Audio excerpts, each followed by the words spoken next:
Halo semuanya, pada kesempatan kali ini kami akan mempresentasikan mengenai laporan akhir desain arsitektur cloud native untuk aplikasi manajemen kesehatan. Di sini kami mengambil manajemen pandemi COVID-19.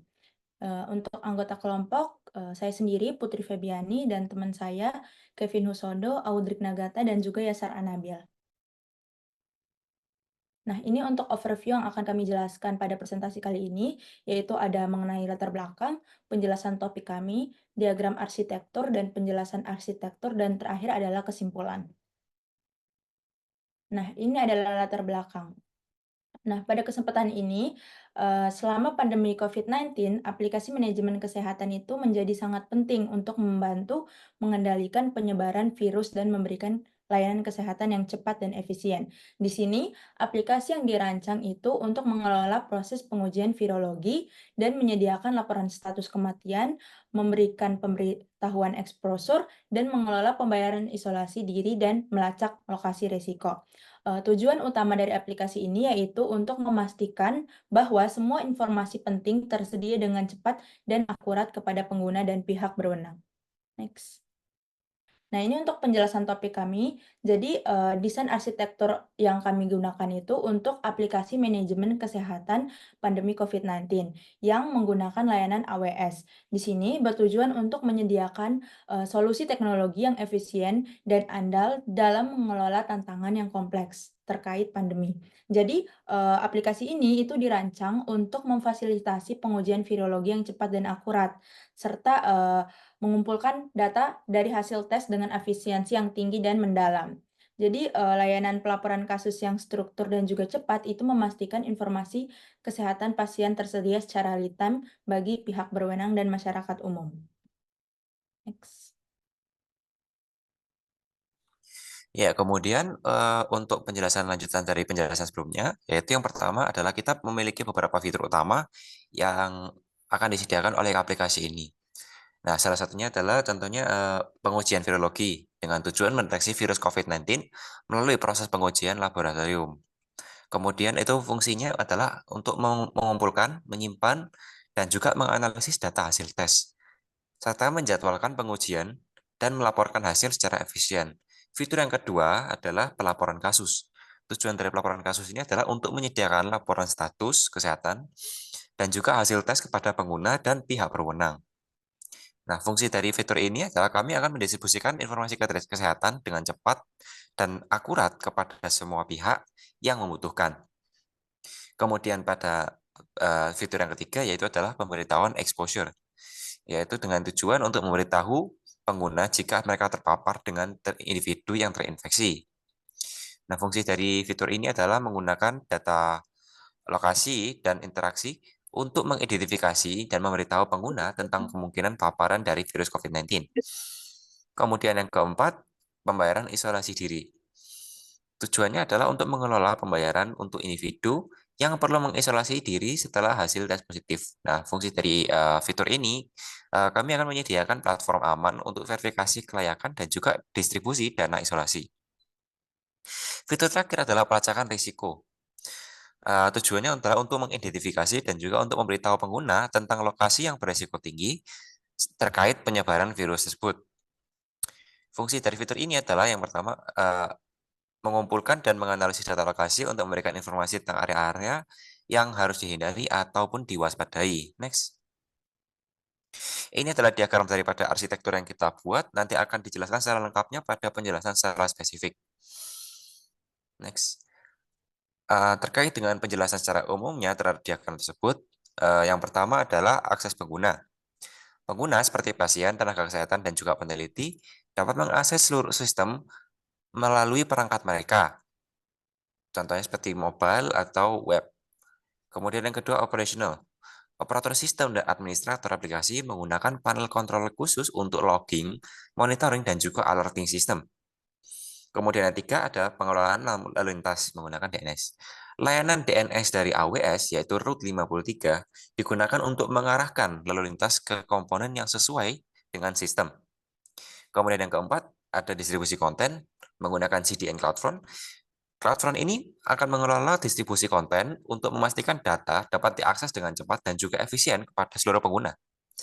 Kemudian yang kelima, pengambilan dan pemrosesan data. Data dari berbagai sumber dikumpulkan dan juga diproses menggunakan layanan seperti AWS Lambda dan juga Amazon S3 sebagai database-nya. Yang keenam, layanan API.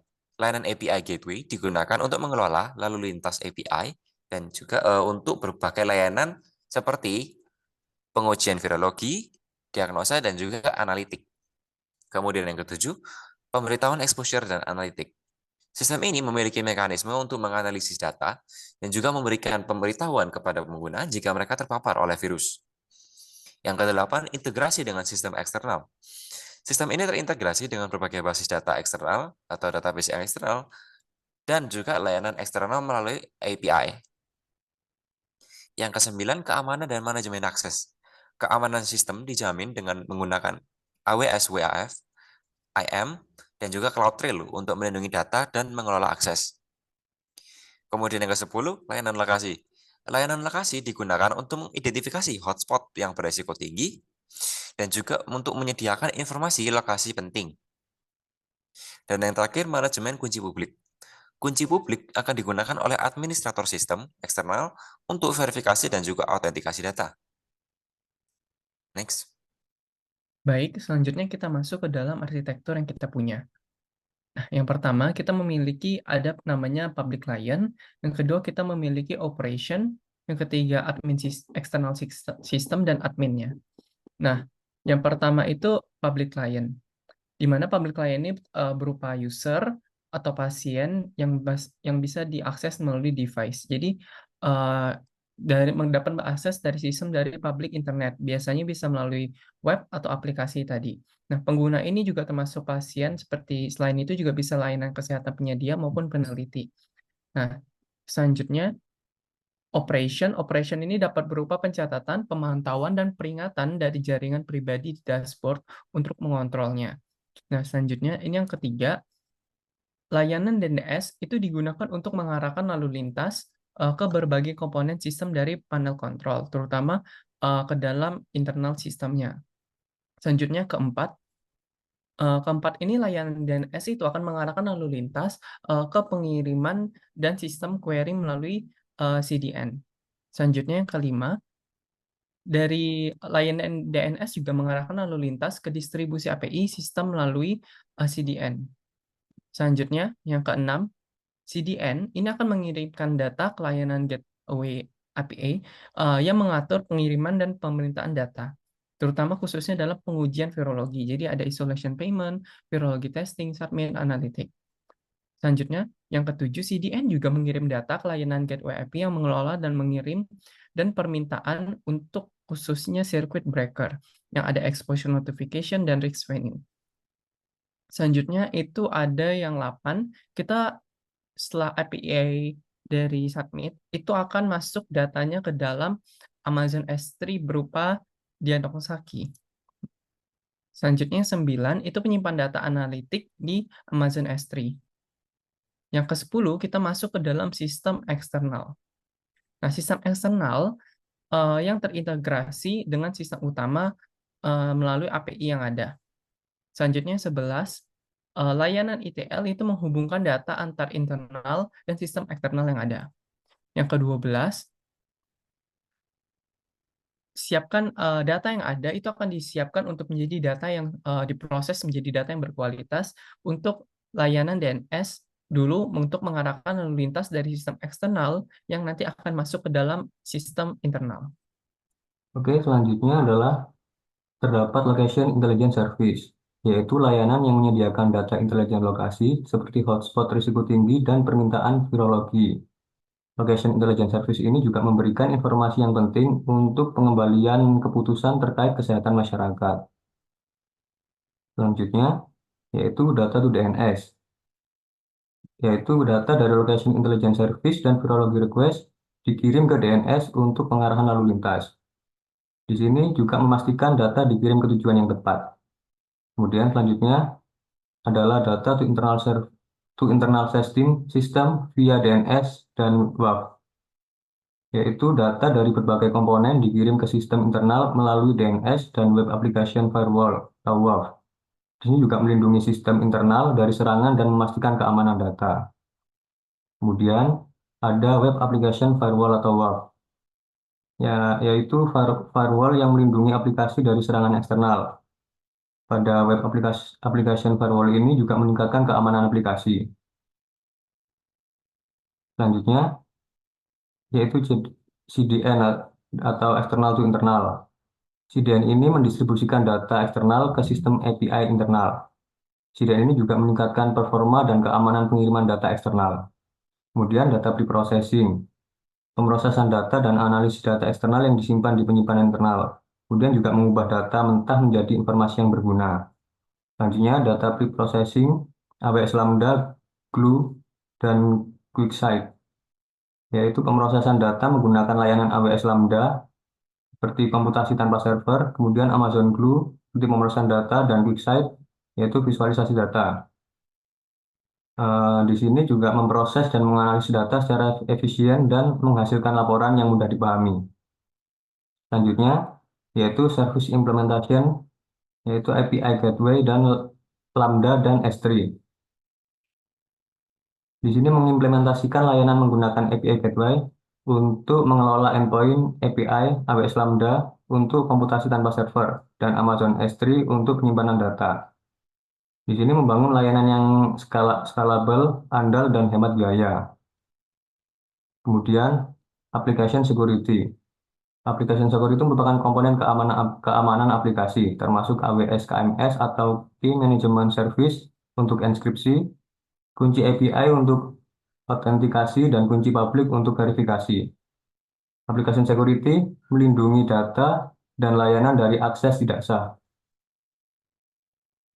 Selanjutnya, Request and Incident Management.